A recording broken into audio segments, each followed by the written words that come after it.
أعوذ بالله من الشيطان الرجيم. أعوذ بالله من الشيطان الرجيم.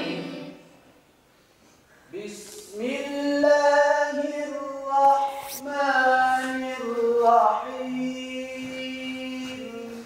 بسم الله الرحمن الرحيم. الحمد لله رب العالمين.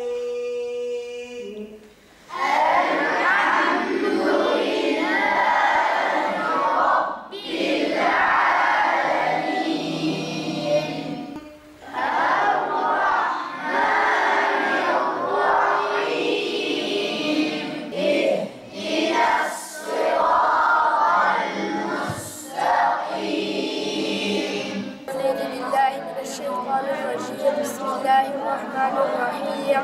هو الذي خلقكم من تراب ثم من علقة ثم من علقة ثم يخرجكم من ضمة ثم لتبلغوا أشدكم ثم لتبلغوا شيوخا وليكن من يتوفى منكم ولتبلغوا أجرا مسمى ولعلكم تعقلون. إنما يحمل الذكر فيكون الذين يجادلون في آيات الله فكم أهلكنا قبلهم من قرن هم أشد منهم بطشا فنقبوا في البلاد هل من محيص إن في ذلك لذكرى لمن كان له قلب أو ألقى السمع وهو شهيد. ولقد خلقنا السماوات والأرض وما بينهما في 6 أيام وما مسنا من لغوب فاصبر على ما يقولون وسبح بحمد ربك قبل طلوع الشمس وقبل الغروب ومن الليل فسبحه وأدبار السجود واستمع يوم ينادي المنادي من مكان قريب. أعوذ بالله من الشيطان الرجيم. بسم الله الرحمن الرحيم.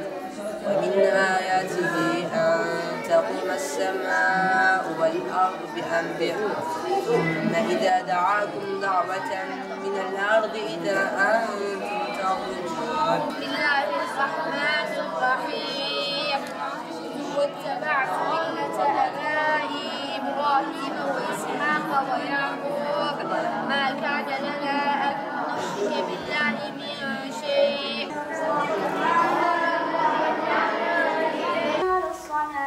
حي على الفلاح حي على الفلاح قد قامت الصلاة قد قامت الصلاة الله أكبر الله أكبر لا إله إلا الله. الله أكبر. الحمد لله رب العالمين الرحمن الرحيم مالك يوم الدين إياك نعبد وإياك نستعين. الله أكبر. الله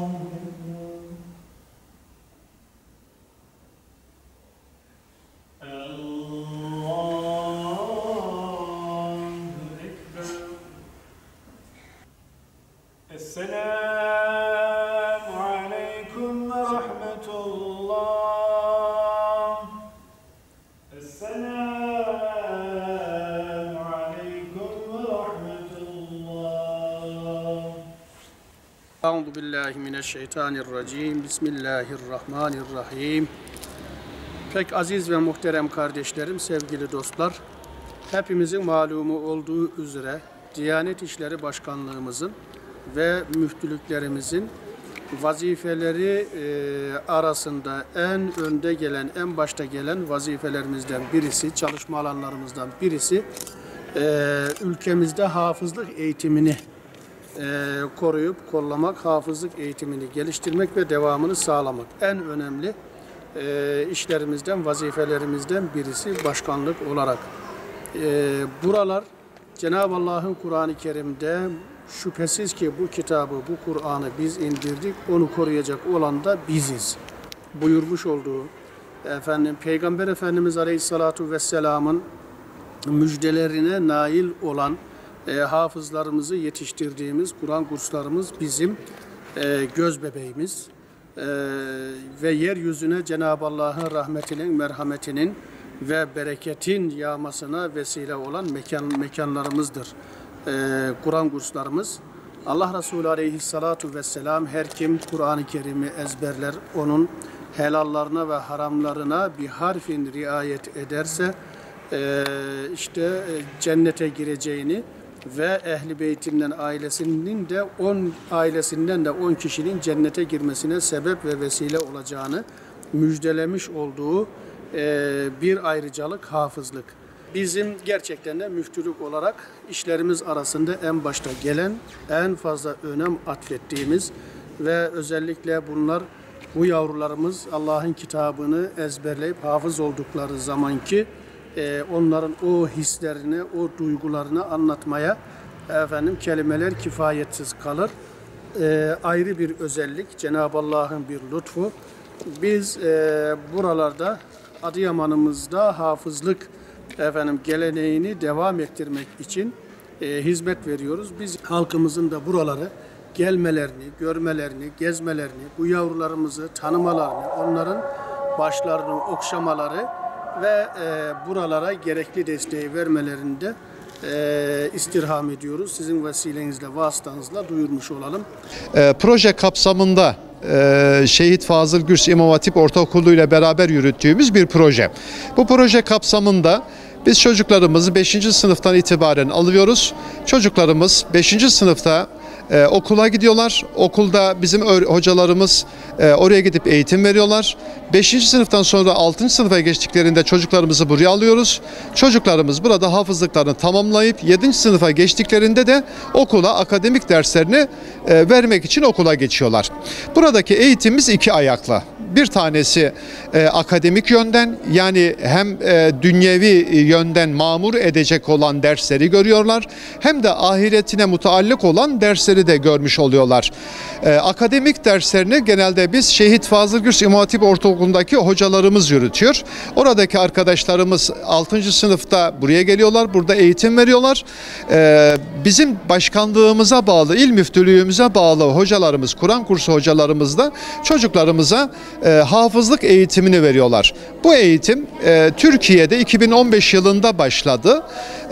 Diyanet İşleri Başkanlığımız ile Milli Eğitim Bakanlığımız, Din Eğitimi Genel Müdürlüğümüz arasındaki protokol gereği hem örgün eğitim yapacaklar hem de hafızlıklarını tamamlamış olacaklar. Yani çocuklarımız tek düze yetişmiş olmuyorlar. Hem dini eğitimini almış oluyorlar. Zaten ilmül hal dediğimiz şey de budur. İlmül hal, insanların dünyada ve ahirette kendisine faydalı olan ilimleri öğrenmesi demektir.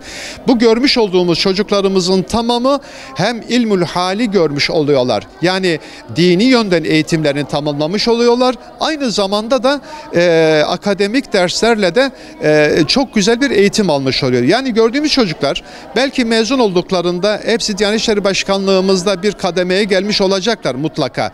Lakin yanı sıra aldıkları akademik derslerle de bir hafız doktor olacak, bir hafız mühendis olacak, bir hafız avukat olacak, öğretmen olacak. Belki de Rabbim nasip edecek, biz göremeyeceğiz.